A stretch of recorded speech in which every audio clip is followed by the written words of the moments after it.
अस्सलामुअलैकुम जी। प्रोग्राम खबर और तज्जिए के साथ मैं हूं महानूर मेराज और मेरे साथ प्रोग्राम में मौजूद हैं सीनियर सहाफ़ी और तज्जियाकार मुजम्मिल सुहरवर्दी साहब। प्रोग्राम में आपको खुश आमदीद कहती हूँ। सुप्रीम कोर्ट में सिविलियन के फौजी अदालतों में ट्रायल के खिलाफ एतजाज़ एहसन ने दरख्वास्त दायर कर दी। सिविलियन का फौजी अदालतों में ट्रायल को गैर आइनी करार देने की इस्तदा की गई है। एतजाज़ एहसन की तरफ से वकील सलमान अकरम राजा ने दरख्वास्त दायर की है। मुजम्मिल साहब, सिविलियन का फौजी अदालतों में ट्रायल करने को गैर आइनी करार देने की इस्तदा की गई है, इस हवाले से आपके पास क्या इत्तलात हैं? देखें, ये एतजाज़ एहसन साहब की पिटीशन है जो उन्होंने बराह रास्त सुप्रीम कोर्ट की है, और लेकिन सवाल ये है कि जो हमारा आर्मी एक्ट है जिसके तहत मिलिट्री कोर्ट्स काम करती हैं, ये 1952, 63 फिर 1973 के आइन में इसको अडॉप्ट भी किया गया। अब तक हज़ारों नहीं तो सैकड़ों सिविलियंस इसमें ट्रायल हो चुके हैं, और सैकड़ों सिविलियंस की फिर बाद ये जो अपीलें हैं वो हाई कोर्ट और सुप्रीम कोर्ट सुनता है। पहले उनका मिलिट्री कोर्ट में ट्रायल होता है। अब इमरान खान के दौरे हुकूमत में भी हसन अस्करी और अदरीस खटक का सिविलियंस थे, उनका मिलिट्री कोर्ट्स में ट्रायल हुआ, इमरान खान साहब ने उसकी मंजूरी दी, और भी हर दौर में होता रहा है। तो वो पिछला सारा नल एंड वाइड, और अब जब 9 मई के बाद ये एक सियासी जमात पर आ गया है तो आप ये कहें कि जी गैर आइनी था, फिर 1973 से जो सब कुछ हुआ है वो सारा ही गैर आइनी था। जितनी आज तक मिलिट्री कोर्ट से सजाएं हुई हैं सारी गैर आइनी थी, और तब तक क्यों सुप्रीम कोर्ट भी सोया रहा, ये वकला भी क्यों सोए रहे, और आज जब एक सियासी जमात की बारी आई है तो फिर दोबारा पटिशन हो गई है।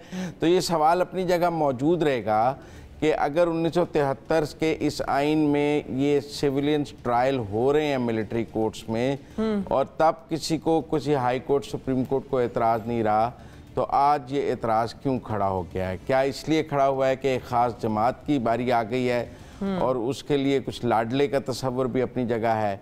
लिहाजा मैं समझता हूँ, अच्छा मैंने कुछ और भी रिसर्च की है इस बारे में।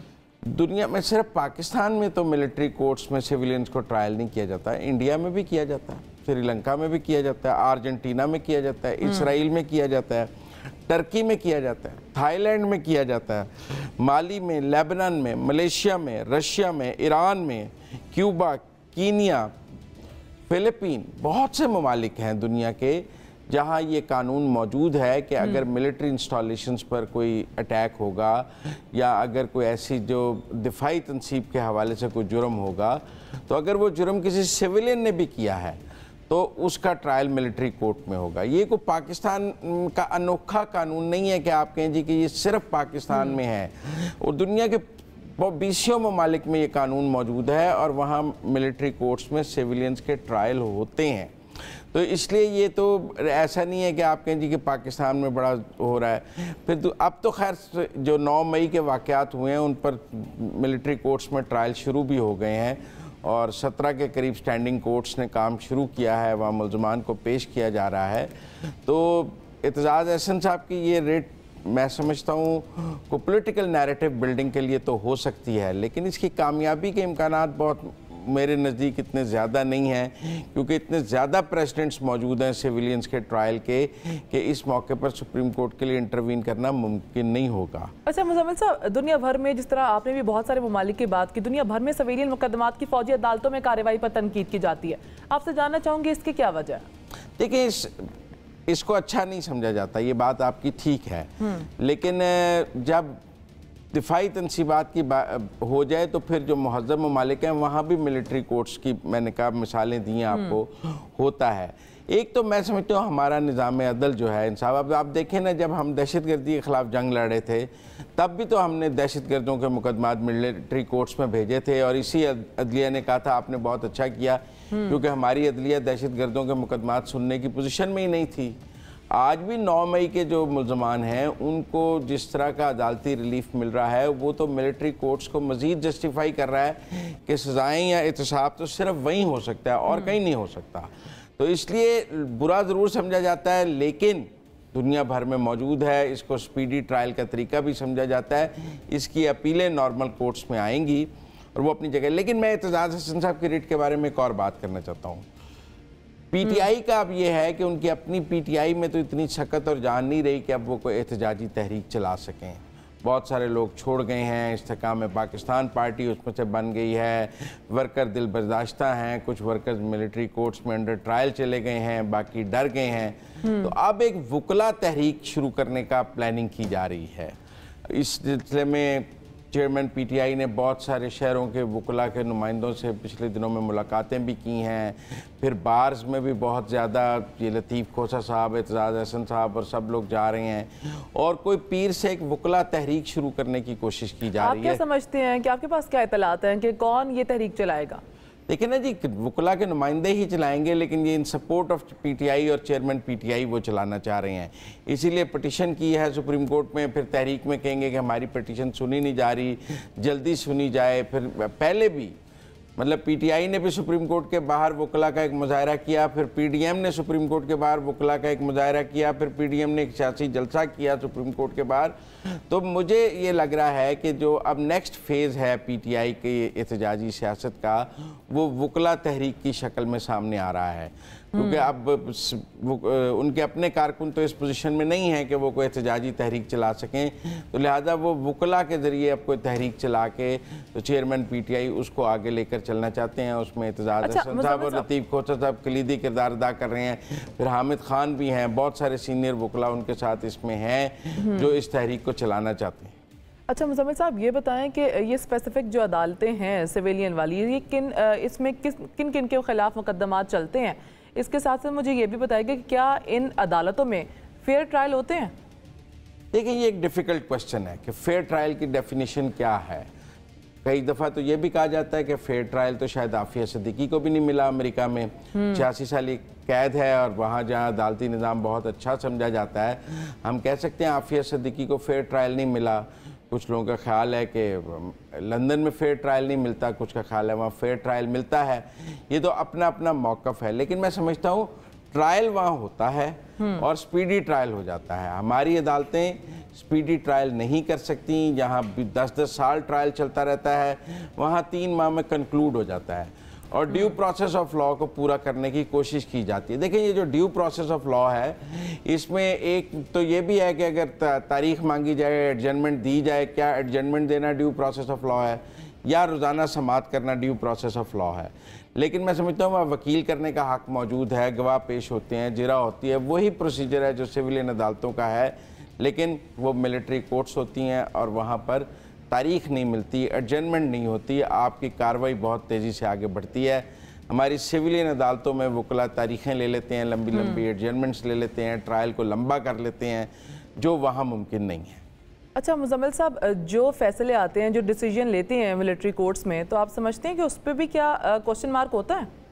लेकिन वो हाई कोर्ट्स में अपील में आ जाते हैं, सुप्रीम कोर्ट में आ जाते हैं, क्वेश्चन मार्क हो तो वो वहाँ सेटल हो जाता है। बहुत सारे लोगों को रिलीफ भी मिला है हाई कोर्ट और सुप्रीम कोर्ट से कि मिलिट्री कोर्ट के फैसले सही नहीं थे। बहुत सारी जगहों पे हाई कोर्ट और सुप्रीम कोर्ट ने उन फैसलों को अपहेल्ड भी किया है कि मिलिट्री कोर्ट का फैसला ठीक था।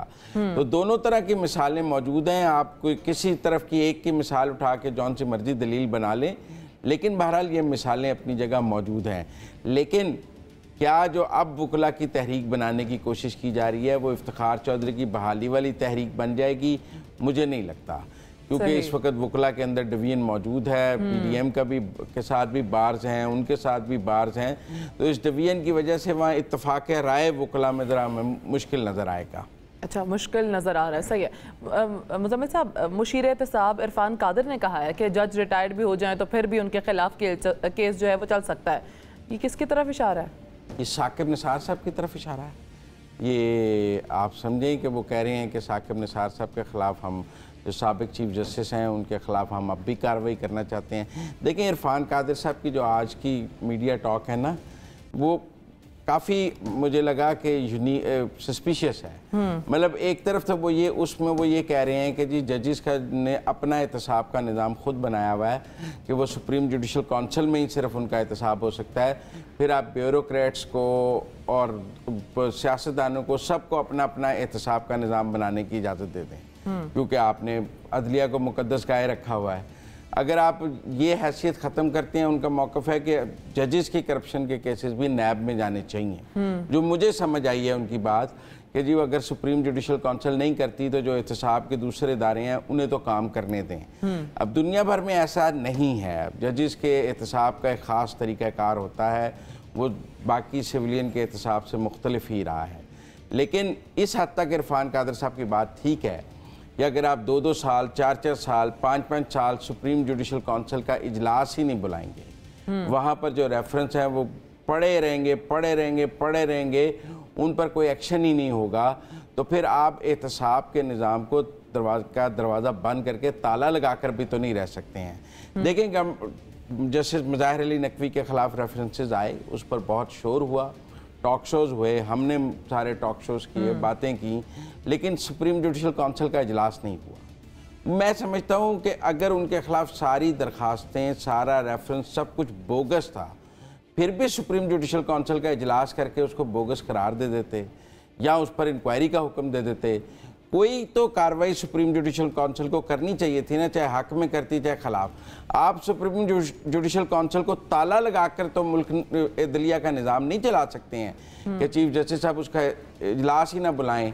आप जैसे नया रेफरेंस जो जस्टिस मोहसिन अख्तर कियानी जो इस्लामाबाद हाई कोर्ट के जज हैं, उनके बारे में जो है कि जी उनके ट्रैवलिंग एक्सपेंस, और ये हो सकता है गलत हो, वो इस्लामाबाद के बड़े लॉयर रहे हैं, उनकी अपनी ज़ाती माली हैसियत ऐसी हो कि वो ये सब कुछ अफोर्ड कर सकते हो, लेकिन सुप्रीम जुडिशल काउंसिल को उस पर एक कार्रवाई तो करनी है ना। जब दरखास्त आई है वहाँ जजेस के खिलाफ रेफरेंस आते हैं लेकिन कोई रिजल्ट सामने नहीं आता, इसलिए कि सुप्रीम जुडिशल काउंसिल कार्रवाई नहीं करती। आप मेरी बात समझिए, पनामा में जिसे एक जज का नाम था उसको भी रिजाइन करके जाने का मौका दिया गया, उनके खिलाफ भी ना ट्रायल किया गया ना कुछ किया गया, हालांकि वजीर आजम के खिलाफ ट्रायल करके सजा दी गई, लेकिन जज साहब को सिर्फ रिजाइन लेके जान छोड़ दी गई। तो इसलिए ये समझना पड़ेगा अदलिया को कि अब उन्हें सुप्रीम जुडिशल काउंसिल को फाल करना पड़ेगा। ये नहीं हो सकता कि आप साल साल उसका इजलास ही ना बुलाएं और जो दरखास्तें आ रही हैं वो उनको रद्दी की टोकरी में फेंकते जाएं। जो दरखास्तें आ रही हैं मैं समझता हूँ गलत आ रही होंगी, आप उनको तफ्तीश के बाद, तहकीक के बाद मुस्तरद करके कहें कि ये बोगस दरखास्त थी, सुप्रीम जुडिशल काउंसिल ने इसको मुस्तरद कर दिया है। वहाँ वोटिंग मेंबर हैं, मेंबरान ने वोट करके फैसला करना है, जिसके बारे में है उसने आके अपनी वजाहत पेश करनी है, तो आप होने दें ये प्रोसेस। आप प्रोसेस को रोक करके क्या इंसाफ का गला घोंट रहे हैं। तो इसलिए जो अदलिया में एहतसाब की बात है कि अदलिया के अपने अंदर एहतसाब का जो निज़ाम है वो जंग-आलूद है, उसको ताला लगा हुआ है, उसके वो फाल नहीं है, इसने बहुत से सवालात पैदा किए हैं। अब एक लाहौर हाई कोर्ट के जज की भी बात हो रही है, इस्लामाबाद हाई कोर्ट के एक जज की बात हो रही है, फिर सुप्रीम कोर्ट के जजेस की बात है। देखिए ना, लोग सवाल करते हैं कि जस्टिस काजी फायद ईसा की दफ़ा तो चुटकी बढ़ के सुप्रीम जुडिशल काउंसिल का इजलास हो गया था, कार्रवाई हो गई थी, FBI को हिदायत हो गई थी, उनकी बीवी अदालत में पेश हो रही थी, ट्रायल हो रहा था उनका, और मुज़ाहिर अली नकवी साहब की दफ़ा ऐसा नहीं हो रहा है। तो उसका भी कोई नहीं ना निकला मुज़म्मिल साहब। नहीं, वो बरी हो गए ना, सुप्रीम कोर्ट से बरी हो गए, अक्सरियती फैसला काजी फायद ईसा के हक में आ गया।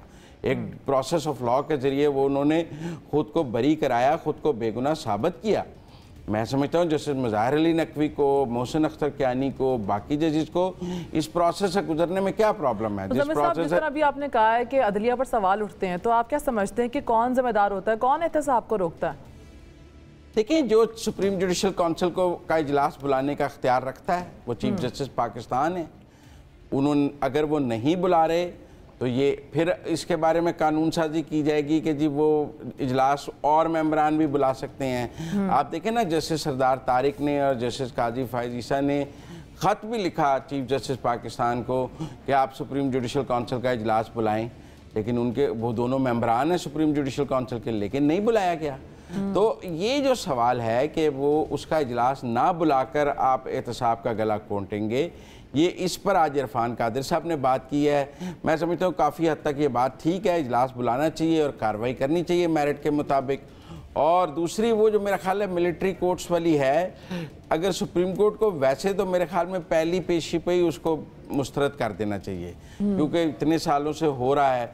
लेकिन अगर वो सुनना भी चाहें तो सवाल ये होगा कि क्या वो मिलिट्री कोर्ट्स को काम करने से रोक देंगे और कहेंगे कि जब तक हम सुन रहे हैं तब तक कोई ट्रायल ना किया जाए, जैसे उन्होंने प्रैक्टिस एंड प्रोसीजर बिल के हवाले से किया, या वो कहेंगे कि मिलिट्री कोर्ट्स में ट्रायल जारी रहें और हम इसको भी सुन लेते हैं। ये दो डिफरेंट सिनेरियोज हैं। अगर उन्होंने ट्रायल ना रोके और नीचे ट्रायल चलते रहे तो फिर ऊपर ये पिटीशन भी चलती रहे तो कोई फ़र्क नहीं पड़ता। लेकिन अगर वो स्टे ऑर्डर दे देते हैं कि जी मिलिट्री कोर्ट्स में सिविलियंस के ट्रायल पे हम स्टे देते हैं कि कोई सिविलियन मिलिट्री कोर्ट में ट्रायल नहीं होगा जब तक हम ये पिटीशन सुन रहे हैं, तो फिर मेरे ख्याल में तनाज़ा बढ़ जाएगा। ऑलरेडी जो अदलिया का और पार्लिमान का तनाज़ा हमने देखा है, अदलिया और हुकूमत का तनाज़ा देखा है, फिर हम अदलिया और अस्करी इदारों का तनाज़ा भी देख लेंगे, क्योंकि कोर कमांडर कॉन्फ्रेंस का जो एलामिया है वो बहुत वाज़े है। उसके बाद अगर सुप्रीम कोर्ट को ऐसा स्टे ऑर्डर देती है जिससे 9 मई के मुल्ज़मान का ट्रायल ही रुक जाए, तो फिर मेरे ख्याल में बहुत दूसरी तरह की सूरत हाल हो जाएगी, पैदा हो जाएगी। इसलिए बंदियाल साहब को बहुत चीफ जस्टिस पाकिस्तान को सोचना होगा कि वो कोई ऐसा क्रीज से निकल कर फैसला ना दें जिससे बहुत कुछ उलट पुलट हो जाए। ठीक है मुजम्मिल साहब, इरफान कादिर साहब ने यह भी कहा है कि लाहौर के एक जज के बारे में बड़े संगीन इल्जामात सामने आए हैं, इस पर आप क्या कहेंगे? देखिए, उन्होंने भी नाम नहीं लिया और मैं भी नाम नहीं लेना चाहता, क्योंकि स्पेकुलेशन की बात हो जाती है। कल को वो कहें मैं इस जज के बारे में नहीं, उस जज के बारे में बात कर रहा था। कियानी साहब का तो उन्होंने नाम लिया है, लेकिन लाहौर हाई कोर्ट के उस जज के बारे में भी एक अमूमी राय मौजूद है। ये उन्होंने चौधरी मोना सलाई वगैरह के मुकदमे में रिलीफ दिया है, जिस पर गवर्नमेंट ने उनके बारे में बात की थी उस वक़्त भी, और उनकी कुछ फुटेजेस भी हैं चौधरी बरादरान के घर खाने की। तो मुझे लगता है उन जज साहबान की ही बात की जा रही है, लेकिन वो प्रोफेशनल मिसकंडक्ट की है। देखते हैं उस पर रेफरेंस आता है या नहीं आता है। लेकिन लाहौर में जिस तरह यास्मीन राशिद साहब को 9 मई के मुकदमात से डिस्चार्ज किया गया, परवेज़ इलाही साहब को जिस तरह डिस्चार्ज किया गया, पहले उससे बहुत सवालात हुए, फिर आगे अपीलें की गई, फिर यास्मीन लोगों को दोबारा पकड़ा गया। लिहाजा एक हमें कंट्रोवर्सी नज़र आती है toward judiciary and establishment and judiciary and administration, और इसको रिजॉल्व करने की ज़रूरत है। इससे को मुल्क का माहौल अच्छा नहीं जा रहा, तासुर अच्छा नहीं जा रहा। मेरे ख्याल में एक पेज पे सबको होना चाहिए, इंसाफ ज़रूर होना चाहिए, यकसा इंसाफ होना चाहिए, किसी के साथ ज्यादती नहीं होनी चाहिए, लेकिन किसी को गैर ज़रूरी और गैर मामूली रिलीफ भी नहीं मिलना बिल्कुल चाहिए। एहतसाब होना चाहिए और सबको एक पेज पर आना भी ज़रूरी है। ठीक है मुजम्मिल साहब, आपका क्या आप देख के जाने पड़ते हैं, ब्रेक से वापस आएंगे तो अपने नेक्स्ट सेगमेंट की जाने बढ़ेंगे।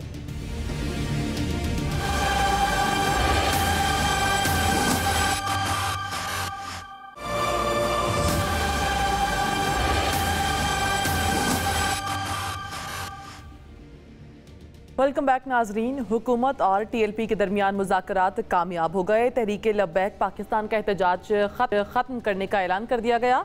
वज़ीर दाखिला राना सनाउल्लाह ने कहा है कि वज़ीर ख़जाना इसहाक़ डार ने पेट्रोल की कीमतों में कमी की यकीन दहानी करवाई है। आइंदा दिनों में पेट्रोलियम कीमतों में वाज़ेह कमी नजर आएगी, जबकि डॉक्टर आफिया सिद्दीकी को 86 साल कैद की सज़ा देना नाइंसाफ़ी है। मुज़म्मिल साहब, TLP और हुकूमत के दरमियान कामयाब मुआहदा हुआ है, इस पर क्या कहेंगे आप? ये छठा मुआहदा है जो TLP ने मुख्तलिफ हुकूमतों के साथ किया है, और ये वैसे उनका मार्च 22 मई से कराची से शुरू हुआ था और 3 दिन से सराय आलमगीर पर रुका हुआ था, जहाँ पर गवर्नमेंट ने उनको रोका हुआ था, आगे नहीं आने दे रहे थे।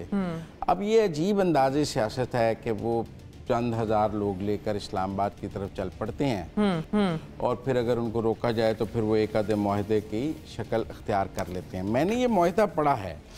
अब मतलब इसमें एक तरफ तो चलो जी, उन्होंने गवर्नमेंट से कहा है कि आप पेट्रोल की कीमतें कम करेंगे, तो क्या गवर्नमेंट ने TLP के प्रेशर में पेट्रोल की कीमतें कम करनी है, जो आपने उनके साथ राना सनाउल्लाह ने और रियाज सादिक ने मुआहदा किया है। फिर इसके अलावा उन्होंने कहा है कि जी तहरीक लब्बैक के पाकिस्तान के खिलाफ पैमरा और PTA के तमाम नोटिफिकेशन डी नोटिफाई किए जाएँ। अगर कोई नोटिफिकेशंस हैं तो डी नोटिफाई करने की क्या बात है, उनके क्या कोर्ट ऑफ लॉ में वो नहीं जा सकते, 4th शेड्यूल से निकालने की बातें हैं, सब कुछ हैं। एक अजीब सा मुआहदा है जो गवर्नमेंट ने उनके साथ साइन किया है, जिसके बारे में मुझे ये लगता है कि 3 माह बाद ये कहा जाएगा कि इस पर अमल दरामद नहीं हुआ, लिहाजा हम दोबारा निकल रहे हैं। आप पहले ऐसा मुआहदा ही ना करें। पहले वो हमने देखा वो फ्रांस के सफ़ीर वाली बात, वो इमरान तहरीक इंसाफ के दौर में। अब फिर इन्होंने फिर एक ऐसा मुआहदा कर लिया है कि आफिया सिद्दीकी के लिए ख़त लिखा जाएगा और ये कि जी उर्दू को सरकारी ज़ुबान बनाया जाएगा, अंग्रेज़ी सारी ख़त्म कर दी जाएगी, मतलब ऐसी ऐसी बातें जो मेरा मतलब है कि इस पे हुकूमत को क्यों मुआहदा करने की ज़रूरत आई, मुझे समझ नहीं आई। और उनको 3 दिन से सराय आलमगीर रोका हुआ था। ये कोई ठीक अंदाज़े सियासत नहीं है कि जिस पार्टी का दिल चाहे वो पकड़े और इस्लामाबाद की तरफ चढ़ाई शुरू कर दे और चंद हज़ार लोग लाकर इस्लामाबाद को ब्लॉक करके बात कहे कि मेरी बात मानो, नहीं तो मैं जो है यहाँ पर धरना दे दूंगा, पूरा कैपिटल ब्लॉक कर दूंगा। इन लोगों को रोका कैसे जाए? देखिए, इसकी इस्लामाबाद पर चढ़ाई की इस तरह इजाज़त होनी ही नहीं चाहिए। बिल्कुल, ये तो बड़ी अजीब बात है कि जिस भी सियासी जमात के पास 2, 3, 4 हज़ार, 5 हज़ार लोग या 10 हज़ार लोग इकट्ठा करने की सलाहियत है, वो 10 हज़ार लोग लेकर इस्लामाबाद पर चढ़ाई करके अपनी बात मनवाने की कोशिश करते। तो मुझे तो कोई राना सनाउल्लाह साहब की ये कोई बात ठीक नहीं लगी जो उन्होंने ये मुआहदा किया है। और फिर इस पर उनके दस्तखत हैं, साथ सरदार अयाज सादिक साहब के दस्तखत हैं, वो वफाकी वज़ीर हैं, पिछले दौर में भी वज़रा दस्तखत करते रहे हैं। वो फैज़ाबाद आके बैठ जाते थे, फिर काजी फ़ायज़ ईसा का फ़ैसला भी मौजूद है। बहरहाल वक्ती तौर पे तो हुकूमत को रिलीफ मिल गया है कि वो लोग सराय आलमगीर से वापसी की तरफ चले गए हैं और एक मुआहदा उन्होंने कर लिया है जिसमें उन्होंने काफ़ी कुछ लिया है। 295C के मुलजमान को अब जब 295C का मुकदमा होगा तो साथ 80 70 भी लगाई जाएगी, दहशतगर्दी की दफ़ा भी लगाई जाए। अब ये कितनी कानूनी है कितनी गैर कानूनी है, मैं कुछ ज़्यादा बात इस पर करना नहीं चाहता। फिर आफिया सिद्दीकी के रिहाई के लिए 3 दिन में अमेरिकी हुकूमत को जो है ख़त लिखा जाए कि उनको रिहा कर दिया जाए, उर्दू को सरकारी ज़बान के तौर पर लिया जाए। हुकूमत पाकिस्तान जो तहरीक लब्बैक के सियासी मुकदमात हैं उनको फ़ौरन ख़त्म कर दे, भाई वो अदालतों से ख़त्म होने हैं, हुकूमत कैसे ख़त्म कर दे। और तहरीक लब्बैक को दहशतगर्द तंजीम नहीं एक सियासी तंजीम माना जाए।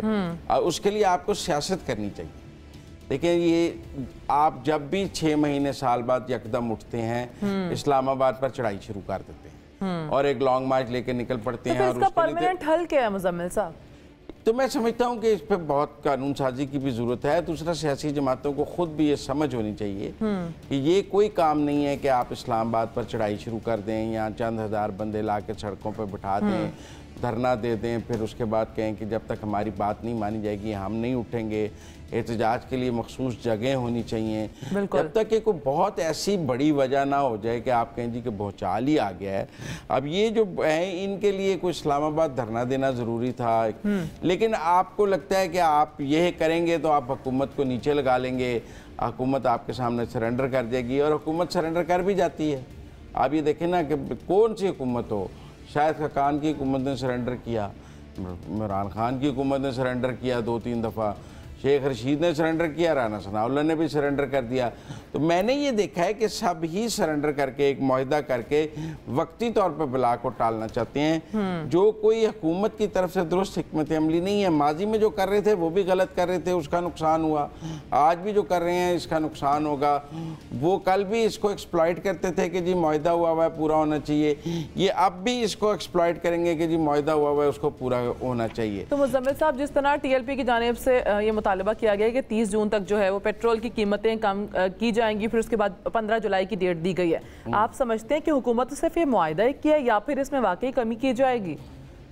अच्छा, पेट्रोल सस्ता होने की तो वैसे ही बात की जा रही है कि जी पेट्रोल और सस्ता होगा, गवर्नमेंट अंदिया दे चुकी है। शायद गवर्नमेंट को इसीलिए साइन करने में कोई प्रॉब्लम नहीं था कि गवर्नमेंट ने जो आगे सोचा होगा वो 30 जून को सस्ता करना है, फिर 15 जुलाई को सस्ता करना है। आफ्टरऑल अगर हमने नवंबर में इलेक्शन कराने हैं तो पेट्रोल सस्ता करके ही गवर्नमेंट जो है ये हुकूमत छोड़ के जाएगी, तो इसलिए वो तो शायद करना था। लेकिन आपने करना भी है तो आप उसके लिए TLP से मुआहदा कर रहे हैं। आपको पार्लियामेंट में बात करें, जमात जो पार्लियामेंट में भी नहीं है वो आपसे मुआहदा करा रही है। इसलिए मेरा ख्याल है कि ये मुआहदे में बहुत सारी चीज़ें अच्छी भी हैं। मैं ये कहूँ कि जी सारी चीज़ें गलत हैं, ऐसा भी नहीं है, बहुत अच्छी अच्छी बातें भी इसमें मौजूद हैं। मुजम्मिल साहब, इस मुआहदे में जिस तरह अभी आपने भी निकात पढ़ रहे थे, आपने बताया कि आफिया सिद्दीकी की रिहाई का मुतालबा जो किया गया, ख़त लिखने की बात की गई है, आप समझते हैं कि अगर ख़त लिखा गया तो मसला हल हो जाएगा? नहीं, मसला देखें, ख़त से ज़्यादा बात हुई है हमेशा। ये स्टेट लेवल पे भी बात हुई है, उन्होंने कैद दी है उनके अदालती निज़ाम ने, उन्होंने अब बड़ी मुश्किल मुलाकात की इजाज़त दी। फौजिया उनकी बहन उन्हें मिल के आई हैं और जमात इस्लामी के सेनेटर मुश्ताक उन्हें मिल के आए हैं।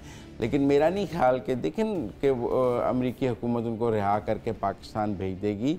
उनके लिए भी एक टेस्ट ट्रायल था। और फिर हमने भी जो उसामा वाले डॉक्टर साहब हैं उनको अमेरिका के हवाले तो नहीं किया था, कि हालांकि अमेरिकी कांग्रेस ने उस पर करारदाद भी की थी, वो जो अफरीदी थे। तो इसलिए इस तरह कोई, और फिर पाकिस्तान और अमेरिका के दरमियान कोई मुलजमान की हवालगी का माहिदा भी मौजूद नहीं है जिससे हम ले लें। लिहाजा मुझे नहीं लगता है ख़त लिखने का ज़रूर इसमें जिक्र है। मेरा ख्याल है 3 दिन में वो ख़त लिखा जाएगा, उसकी कॉपी TLP को दे दी जाएगी, देखें आपकी शिक मान ली है, ये कहेंगे हमने ख़त लिखा लिया, अमेरिकन उस ख़त को बस रख छोड़ेंगे। लेकिन बहरहाल सियासी पॉइंट स्कोरिंग है, जितनी भी कर ली जाए उतनी कम है। लेकिन मुजम्मिल साहब, जिस तरह क्या आप समझते हैं कि आफिया सिद्दीकी का जो मामला था वो बहुत संगीन था? दूसरी बात ये कि हुकूमतों की मुजरिमाना खामोशी का रीज़न क्या है? नहीं, को मुजरमाना खामोशी क्या हो सकती? एक तो मुजरमाना खामोशी ज़रूर है कि उनको पाकिस्तान से ही अमेरिका के हवाले किया गया परवेज़ मुशर्रफ के दौर में, और ये एक मैं समझता हूँ जुर्म है। और जो वो प्रेसिडेंट मुशर्रफ ने उस दौर में बहुत सारे लोगों को हवाले किया, फिर उनको अफ़गानिस्तान में रखा गया, फिर जाती दफ़ा बहुत सौ को रिहा कर दिया गया, लेकिन वो आफिया सिद्दीकी को अपने साथ ले गए और उन्होंने वहाँ जाके 86 साल कैद दे दी।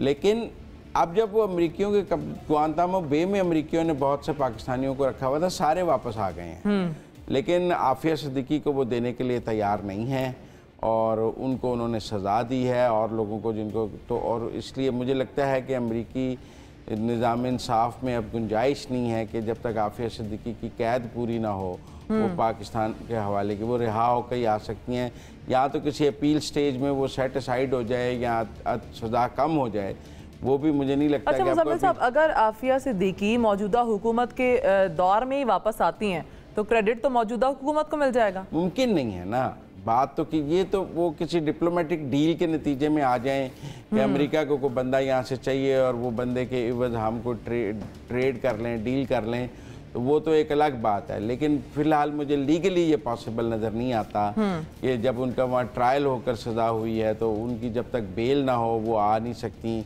सज़ा मुअत्तल ना हो वो आ नहीं सकती। लेकिन ठीक है, अब उन्होंने चूँकि ख़त लिखने का कहा तो ख़त लिख दिया गया है, लेकिन इसमें और भी चीज़ें हैं कि हुकूमत जो है वो उनको सियासत करने की इजाज़त दे। भी सियासत करने की इजाज़त ही थी तो आप ये लॉन्ग मार्च लेकर चले हुए थे कराची से इस्लामाबाद के लिए, और अगर आप मुस्बत सियासत करेंगे तो उससे तो कोई नहीं आपको रोकेगा। लेकिन अगर आप इस तरह धरनों वरनों की सियासत हर 3 महीने बाद शुरू करेंगे तो वो यकीनन रोकनी पड़ती हैं। वो जो तहरीक इंसाफ करे, TLP करे, तहरीक इंसाफ के दौर में ये लोग करें, वो हर हुकूमत का एक जैसा ही रवैया है। जब आप इस्लामाबाद की तरफ आएँ, हुकूमत उसको रोकना चाहती है, हुकूमत रोकना चाहती है। अच्छा मुजम्मिल साहब, आप समझते हैं कि जो आज हुकूमत ने मुज़ाकरात माने हैं TLP के, इलेक्शन को मद्देनजर रखते हुए माने गए हैं? अब TLP का वोट बैंक काफ़ी कम हुआ है, ऐसी बात नहीं है, 2018 वाली सूरत हाल नहीं है। बहुत सारे ज़िमनी इंतखाबात में हमने अब देखा है 2018 में इनका वोट बैंक बहुत सिग्निफिकेंट बाहर आया था और नज़र आया था कि वो थर्ड फोर्स बन के बाहर आए थे कि नून, पंजाब में नून PTI और फिर TLP का कैंडिडेट जो है 15,000-20,000 वोट ले रहा है। लेकिन अब ज़िमनी इंतखाबात में उनके वोट कम हुए हैं। TLP इलेक्शंस को देखते हुए ख़ुद को रीएक्टिवेट करना चाह रही है और वो चाह रहे हैं कि इलेक्शन में हिस्सा लेना है, लेता उससे पहले उन्हें कोई मुआहिदा, कोई जीत का जश्न, कोई चीज़ चाहिए ताकि वो उसको लेकर इंतखाबात में जा सकें। इसीलिए हमने साद रिजवी साहब को घोड़े पे भी देखा है, चिंची पे भी देखा है, साइकिल पे भी देखा है, तलवार के साथ भी देखा है। तो ये एक इलेक्शन एक्टिविटी भी उनकी थी जो मैं समझता हूँ वो आगे जाके इलेक्शन में जाने के लिए कर रहे हैं। ठीक है मुजम्मिल साहब, ये जो आज निकात रखे गए हैं हुकूमत के सामने, जिनको पूरा भी करने का हुकूमत ने यकीन दहानी करवाई है, उसमें एक सोशल मीडिया से गुस्ताखाना मवाद और गैर मुहज़्ज़म मवाद हटाने की भी बात की गई है, जिसके लिए फ़िल्ट्रेशन का निज़ाम लगाने का कहा गया है। आप समझते हैं कि हुकूमत को सिर्फ यही इंतज़ार था कि TLP मुतालबा करेगी तो तब उसको मंजूर किया जाएगा? इस तरह की चीज़ों की रोकथाम तो पहले से होनी चाहिए थी। रोकथाम है भी हमारे यहाँ, देखें ना जी, PTA का इस हवाले से हमने बहुत सारी फहश साइट्स बंद कराई की हुई हैं और बहुत सारी चीज़ें जो हैं वो बंद की जाती हैं। लेकिन ये तो है कि कोई बंदा एकदम पोस्ट लगा दे तो वो जब तक नोटिस में ना आए फिर उन सोशल मीडिया हैंडल्स से बात की जाती है, उन प्लेटफॉर्म से कि इसको हटाया जाए। एक मैकेनिज़्म तो है, लेकिन मैकेनिज़्म को बेहतर बनाने की भी हर वक्त गुंजाइश होगी। और अगर हुकूमत के इख्तियार में कोई फ़िल्ट्रेशन लगाना है कि वो डायरेक्ट फ़िल्टर कर सकती है तो वो भी देखा जा सकता है। मैं कोई इतना कंप्यूटर एक्सपर्ट तो नहीं हूँ, लेकिन मेरे ख्याल में ये मुआहदा पॉइंट स्कोरिंग है, ये अगर ऐसा है। अच्छा मुजम्मिल साहब, मैंने ब्रेक की जानिब जाना है, एक सवाल आपसे करना चाहूंगी कि क्या ये मुतालिबात जो टीएलपी की जानिब से रखे गए हैं वो वाकई आवाम के लिए थे या फिर अपने फायदे के लिए हैं? ज़्यादातर तो टीएलपी के अपने लिए हैं। पेट्रोल सस्ता का आप कह सकते हैं आवाम के लिए था। फिर हमारे यहाँ ब्लास्फेमी एक है, वो यूनानिमस कॉज है, उसके ऊपर आप कह सकते हैं। लेकिन बहुत सारे मुआहदे उनकी अपनी सियासी जमात के लिए हैं, उनके अपने सियासी मफाद के लिए हैं, जो उन्होंने अपनी सियासी हिकमत अमली के लिए किए हैं, ताकि वो अपने कारकुनों को भी कुछ कह सकें कि हमने कुछ हासिल किया है। ठीक है, ठीक है, आपका पॉइंट आ गया मुजम्मिल साहब। ब्रेक के जानिब, ब्रेक से वापस आते हैं। नाज़रीन, स्टे विद अस।